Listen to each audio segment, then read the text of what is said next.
If your iPhone is overheating after updating to iOS 26, you should let the update settle. After a big iOS update, your iPhone re-indexes files, updates apps, and syncs in the background.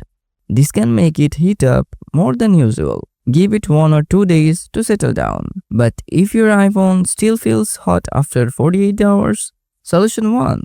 Close background apps properly. Swipe up from the bottom of the screen. Close heavy apps like games or social media that run in the background. This reduces CPU load and heat immediately.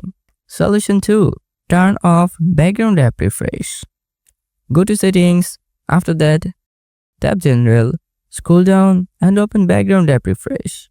Tap again and set it to off or Wi-Fi only. This stops apps from refreshing constantly.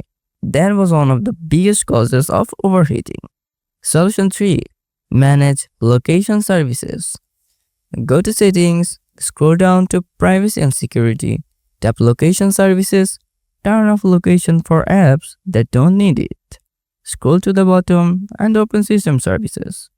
Turn off significant locations and HomeKit. This prevents your GPS from running in the background. Solution 4. Reduce display and widgets.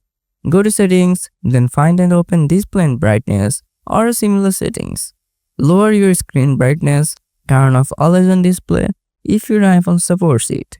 Also remove unnecessary widgets from your home and lock screen. They refresh constantly in iOS 26. Solution 5. Reset all settings. Go to settings, find and tap General. Scroll down, tap Transfer or Reset iPhone.